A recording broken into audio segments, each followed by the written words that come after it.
Olá, pessoal. É um prazer novamente recebê-los aqui em nosso canal, no projeto Voto Informado, que tem como objetivo dialogar, debater, compartilhar ideias com os postulantes aos cargos legislativos e executivo para as próximas eleições.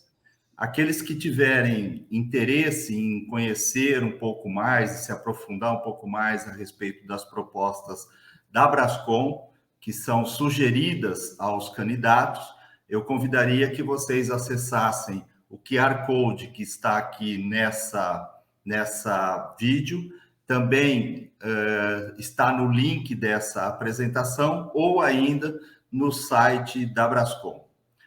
A gente tem o prazer de estar recebendo aqui o deputado federal pelo Rio de Janeiro, o deputado Hugo, que gentilmente está aqui conosco para debater as suas ideias. Ele que pleiteia a continuidade num quinto mandato ao cargo de deputado federal.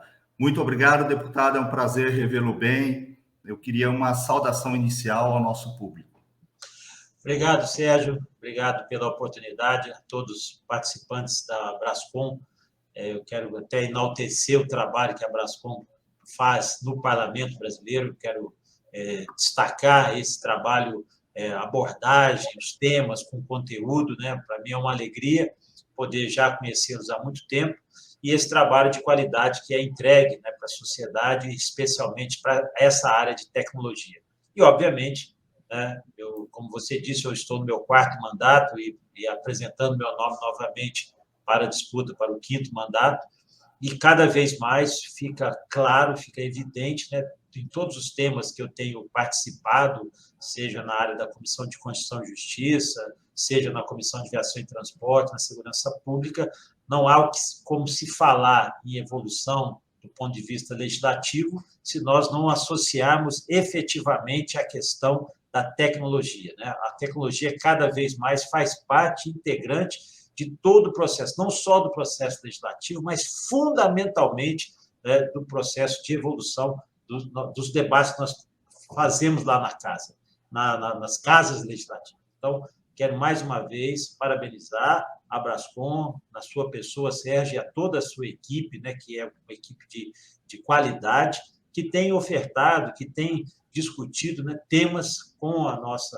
os nossos parlamentares, que são temas de relevância e atuais, como todos nós aqui sabemos. E fazer um destaque especial aqui, que eu acho que foi uma das lutas maiores que nós tivemos, que foi a questão da desoneração da folha, uma ação fundamental para a expansão desse mercado que cada vez, obviamente, ocupa seu espaço, ocupa de forma legítima o seu espaço.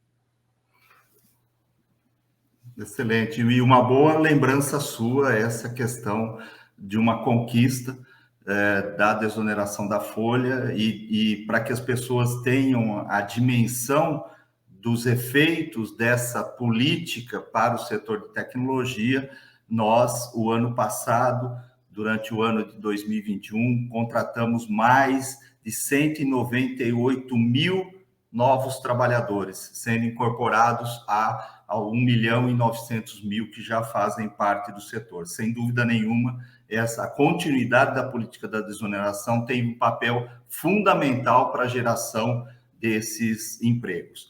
Mas, deputado, o senhor falou que atua na segurança, né? Atua na Comissão de Justiça, mas também tem um lado desenvolvimentista, né? Muito forte, atua muito forte com o setor empresarial. E uma das ações que você fez, e eu gostaria que você pudesse abordar, foi a questão da atualização do marco legal das EPS, né, que desde dos anos 80 não tinha uma atualização e a economia mudou, né, nesses quase 40 anos, e você teve um papel, uma atuação importante nesse marco.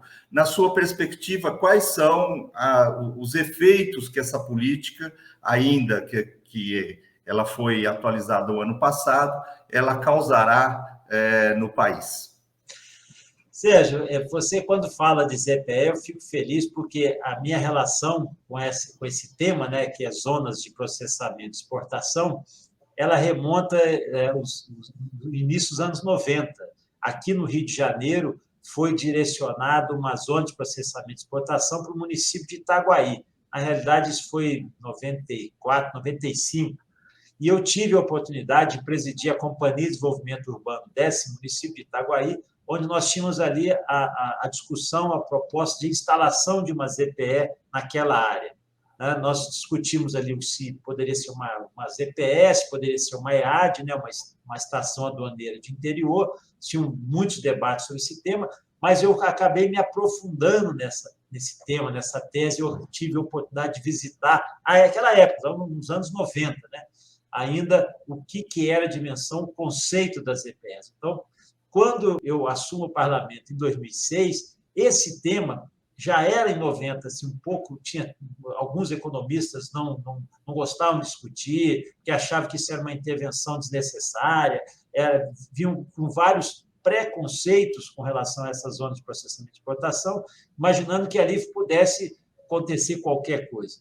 E nós vimos aqui, em algumas ZPEs daquela proposta de discussão de final dos anos 80 e nos anos 90, elas conseguiram sobreviver, porque elas tinham uma lógica, tinham uma estrutura, porque ela definia o espaço, né, um arranjo produtivo local, que aquilo era uma coisa muito mais evidente, ou seja, ajudava a dinâmica regional, a economia regional.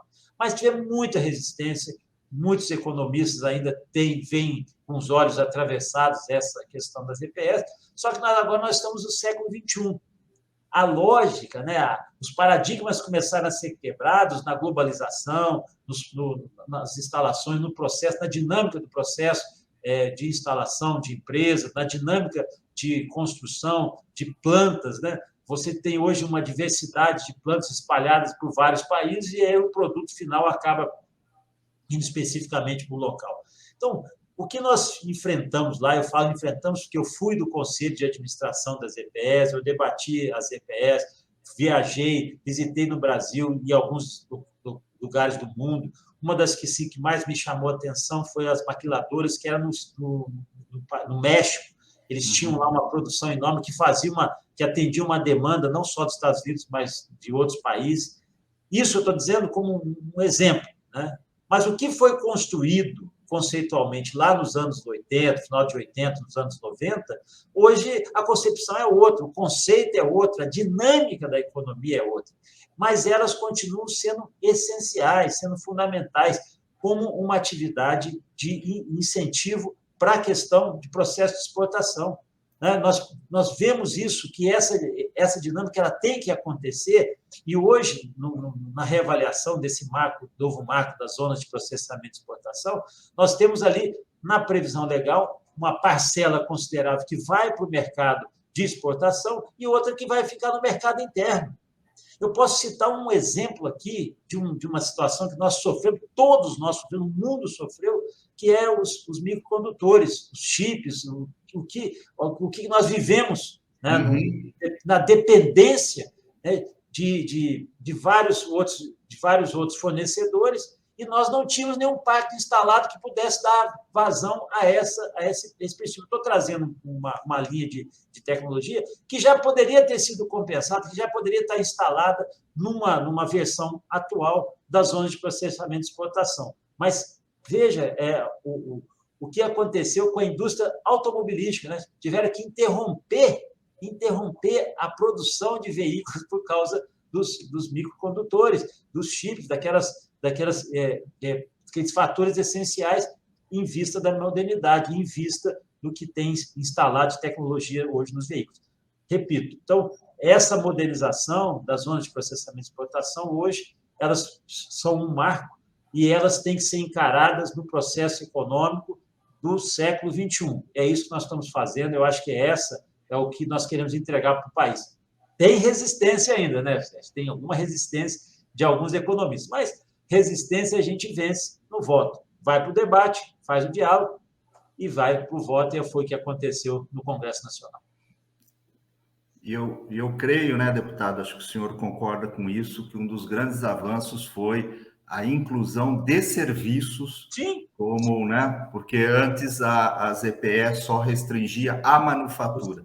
Então, a é, inclusão de serviços dentro de ZPE abre possibilidades inúmeras para desenvolvimentos locais, para geração de riqueza e geração de emprego também. Um debate também que acontece no Congresso Nacional, e a gente tem visto alguns avanços, é a questão, avanço principalmente em relação à pandemia, mas que agora, né, ainda bem que essa situação está sendo superada, mas o Congresso está avançando, é a questão da telesaúde. sim, Né? sim. A Câmara Federal aprovou o projeto de telemedicina. Existia um projeto similar no Senado de telesaúde e há, ao que tudo indica, um acordo de fusão entre os dois projetos para que seja colocada a questão de telesaúde em debate. Mas não só isso, né, deputado? A questão do prontuário eletrônico, são outras questões que podem vir e dinamizar com o uso de tecnologia benefícios diretos ao cidadão. Numa perspectiva de quinto mandato seu, como que o senhor enxerga essas perspectivas de debate no Congresso Nacional? Eu vejo como inevitáveis. Inevitáveis. Quem não entender isso vai ser, infelizmente, atropelado pela lógica.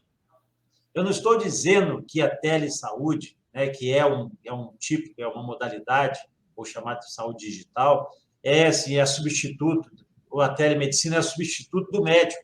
Nunca. Ou da anamnese, né, que te chamam, que é a avaliação, que é o olhar. Não vai substituir. Uhum. Mas ele é essencial. A saúde digital, a ampliação, as consultas remotas, cada vez mais são uma realidade. Isso é óbvio. Não vão substituir os exames. Hoje você tem tecnologia, Sérgio, né, que o paciente e o profissional podem estar falando aqui e ele está fazendo medição da pressão, pode estar fazendo medição da corrente sanguínea. Você tem instrumentos para fazer isso hoje. Olha quanto tempo está se ganhando nisso. Qualquer resistência hoje a essa questão da telesaúde, ela vai ser superada pela prática. E nós vemos isso. Olha o que nós vimos no ano de 2020, o mundo parou. O que sobreviveu no mundo foi o quê? A tecnologia, a ponta, o que nós estamos fazendo aqui hoje. Essas discussões, as lives, as entrevistas, usando a tecnologia a seu favor. Virou uma realidade. O que poderia demorar 10 anos, 15 anos, hoje foi em 2 anos. E a telesaúde, né, não é diferente. A entrega não vai ser diferente. Nós estamos hoje, por exemplo, tratando de um assunto que é muito interessante, com sistemas próprios, chamada teleperícia, dentro do INSS, com sistema próprio, com avaliações próprias, com mecanismos próprios. Não é o que a gente está fazendo aqui hoje, nós estamos aqui num bate-papo, você fazendo uma entrevista, fazendo pergunta, não é isso, não é só uma plataforma de aproximação, uma plataforma de diálogo, né, como temos várias aí, plataformas de interação, mas é ela qualificada exatamente para aquele perfil. E para isso, né, o setor de tecnologia tem N oportunidades, N perfis, N sistemas que podem contemplar isso. Então, é uma situação inevitável. Eu vou citar um caso, eu vou chamar de um caso até familiar, mas você me perdoa trazer isso aqui à baila. Eu tenho um filho, né, que é médico, se formou recentemente, mas já está quase 2 anos aí na prática da medicina, e ele optou por estar nas Forças Armadas e foi servir na Marinha, como médico da Marinha. E optou por estar no Distrito Naval, no Distrito Naval, que é na Amazônia. E foi ser médico num barco da Amazônia, um navio hospital, né, que chama NASH, Navio de Assistência Hospitalar. E ele foi um médico apesar da experiência, apesar de já ter passado por vários hospitais no Rio, estágio e tudo mais, era médico do navio. Uhum. O que era fundamental para ele? Ele não precisava de 3 médicos lá. Ele já era um médico. Ele precisa da telemedicina, ele precisa da conectividade para poder, deparando com um caso que talvez ele não tenha tanta experiência, ele pudesse fazer isso através da telemedicina. Uma cirurgia que possa buscar um profissional que esteja lá em São Paulo, que esteja na China, ou que esteja na Austrália, e que possa orientar o profissional que está fazendo esse trabalho. A diferença é essa. Eu acho que essa lógica, quando nós passamos a fazer esse debate com mais afinco, com mais conteúdo, os próprios profissionais vão entender e vão capitalizar esses argumentos para poder avançar no que a gente chama de saúde digital. O que você falou aí, uma coisa que é perseguida há anos, que é chamada o prontuário eletrônico. Meu Deus do céu, nós estamos em 2022, eu ouço falar em prontuário eletrônico deve estar pelo menos uns 15 anos. Agora nós temos aqui nas nossas mãos aqui esse aparelho que hoje resolve uma série de outros, traz uma série de outros benefícios, traz preocupações, né? Porque você nunca desliga, né? Eu costumo brincar que hoje nós somos cabeça, tronco, membros e celular, né? Você pode deixar o celular, você parece que está desconectado. E hoje, o próprio Sistema Único de Saúde, o SUS, com aquela carteira de vacinação digital, com outros processos, passou a acessar a população uma coisa que não fazia. O prontuário eletrônico hoje é quase que uma realidade, se você souber trabalhar, e é isso que está sendo feito no Ministério da Saúde, fazer a integração desses sistemas. Eu só volto a esse caso que eu trouxe aqui, me permiti trazer, porque eu acompanhei como é importante você estender a telemedicina para aqueles rincões, para aqueles locais longínquos do país, onde você pode ter o acompanhamento, a participação de um profissional que está à distância e com um outro profissional ali da ponta, fazendo uma cirurgia, dando um diagnóstico. É isso. Como é que você vai lutar contra isso? Não tem como. Eu acho que esse avanço, como eu falei no início, é uma situação inevitável. A saúde digital veio para ficar. O que nós precisamos é ter equilíbrio nessa conceituação e não promover reservas de mercados que não deixam avançar ou fazer a inclusão de outras pessoas dentro desse mecanismo.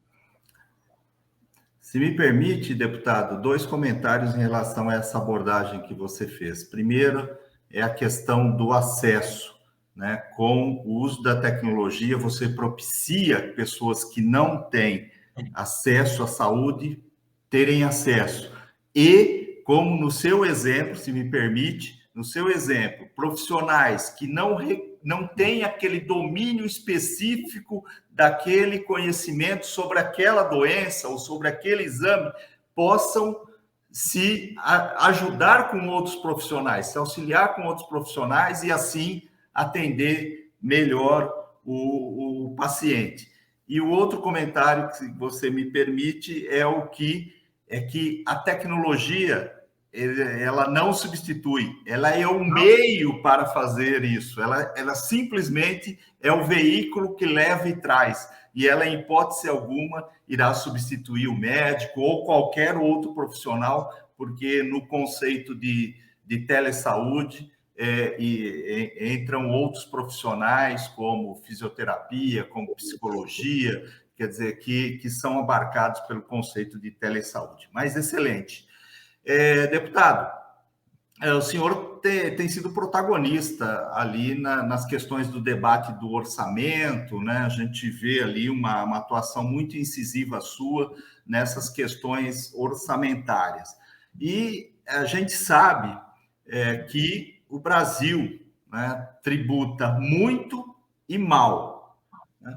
Numa perspectiva, de novo, de próxima legislatura, quais iniciativas, na sua visão, podem ser desenvolvidas, haja visto que a gente já teve algumas iniciativas, mas que elas não avançaram, e se avançaram, não avançaram na necessidade que a sociedade espera. Como o senhor vê essas questões do ponto de vista tributário? Bom, Sérgio, eu vou falar aqui da experiência que eu tenho nesses 4 mandatos, né? Cada mandato que a gente inicia, nós sempre discutimos, temos que discutir a reforma tributária, a reforma política, é sempre assim. Começamos assim, o debate vai, começa a fluir, porque é importante, importante, e depois, quando vai fazer a partilha, não consegue fazer. O que nós estamos discutindo aqui é partilha de recursos. Como é que se divide esse bolo? Como é que quem que fica uma parte, se é a União, se é os estados, o que é a responsabilidade do Estado, o que é a responsabilidade da União. Do ponto de vista das responsabilidades, hoje está muito bem definido, por exemplo, na área da saúde, o que é a responsabilidade do município, saúde, atenção básica, atenção primária, as unidades básicas de saúde, o que é a atenção do Estado na atenção secundária, nos hospitais, unidades de emergência, e o que a União faz o papel dela. Então, tem um sistema único de saúde, você tem um sistema de educação também que é delineado, cada um a sua responsabilidade. Quando vai falar do sistema tributário, ninguém quer abrir mão do meu recurso, aqui é meu. Gente, eu costumo dizer o seguinte, não existe recurso da União, recurso do Estado, recurso do município. O recurso é do povo, é do público. Só pode ser arrecadado com impostos e tributos que são do público. De competência do município, de competência do Estado. Meu Deus do céu, a fórmula era o seguinte, é um valor só para ser dividido para todos. Eu não estou dizendo que a gente vai ter que fazer um imposto único, mas a racionalidade. Nós precisamos ter uma reforma tributária, eu nem gosto mais de falar nessa lógica, mas uma readequação tributária para voltar ao óbvio, que é uma questão simples, que é uma questão de um tributo simplificado. E a divisão é feita por sistema. Pelo amor de Deus, qual é a dificuldade que nós temos hoje? O avanço do sistema bancário, o avanço do sistema sistemas de receita. Eu falo o seguinte, nós temos uma altíssima carga tributária, porque há anos atrás, 30 anos atrás, nosso sistema de arrecadação, nosso sistema de fiscalização era um tanto quanto precário, era meio que naquela lógica de aleatória, randômica. Vamos fiscalizar isso. Poucos pagam muito, né? Isso. E muitos pagam pouco ou nada. Mas a lógica era aquele que a carga tributária era alta, porque muita gente, a sonegação era muito grande. Sim. Amigo, nós fizemos um aperfeiçoamento do parque arrecadatório, de uma forma assim que hoje controla qualquer coisa. E mantivemos a taxa, mantivemos o mesmo patamar. Você incluiu muito mais outras pessoas e teve que fazer adaptações, como é o caso aqui da desoneração da folha, você teve que começar a atuar de setor. E, para mim, eu acho que políticas direcionadas são importantes, mas elas não são a solução do sistema, porque você vai sempre deixar uma brecha. Seja justo, ao invés de tributar 30%, tribute 15%, ampliando a sua base. Não é tão simples assim, não é que seja tão simples, a gente tem que entender o seguinte, eu vou dar um exemplo aqui para não falar que eu estou só derivando. Vou dar um exemplo. IPVA. O que é IPVA? Imposto de Propriedade de Veículos Automotores. IPVA é dividido. Como é que o IPVA é arrecadado? Eu pago lá IPVA, R$1.000 de IPVA. 50% do IPVA vai para o Estado. 50% do IPVA vai para o município onde o veículo é emplacado. Ok? Pronto. Isso é um tributo solidário que é dividido pelos dois. Esse recurso, quando é pago no banco, o banco já faz a distribuição com cada qual com a sua conta. Gente, eu acho que... Imagina se a gente tivesse que fazer um recolhimento do IPVA do Estado e um outro recolhimento do IPVA do município. É o que eu estou falando. Você unifique os tributos, unifique, qualifique, priorize, e depois a distribuição ela vai ser feita, manda tudo para o Estado ou manda tudo para a União e depois ela distribui. Está errado. Você pode fazer isso na hora do pagamento, faz logo a distribuição. Nós estamos debatendo, Sérgio, para não avançar aqui muito, uma questão, e temos lá analistas na Câmara especializados nisso, a questão da tributação 4.0. Essa é uma realidade, vai ter que ser discutido. Se você tem hoje o sistema, uma outra vertente que cresceu muito foi o comércio eletrônico. Você vai tributar como? Você vai tributar em onde? As plataformas de streaming, você tributa como? Qual é a análise? Porque tudo isso é um novo momento que nós estamos vivendo, que eu acho o seguinte, se todos tiverem uma contribuição, uma maioria paga um valor que seja justo. É inevitável nós avançarmos sobre essa perspectiva. Mas se cada um quiser puxar a brasa para a sua sardinha, nós vamos continuar como estamos aí. Alguns deputados defendendo os municípios, alguns deputados defendendo o Estado, e outros falando da União e o governo federal evitando que a União sofra alguma defasagem. Está equivocado. Nós podemos partir de um modelo simplificado e que essa simplificação possa vir no momento da partilha seja imediata. O tributo foi arrecadado, a partilha poderia ser feita dentro de uma lógica que não falta tecnologia, o que não falta é sistema para isso. Eu não queria ser raso nessa avaliação, mas é um debate que, assim como a questão da saúde digital, será inevitável para o próximo mandato. Nós estamos aqui no voto informado. Eu convidaria aqueles que têm interesse em tomar conhecimento das propostas e sugestões que a Brascom elaborou para os candidatos ao Parlamento e ao Executivo, que as informações estão no QR Code, no link dessa transmissão ou ainda no site da Brascom.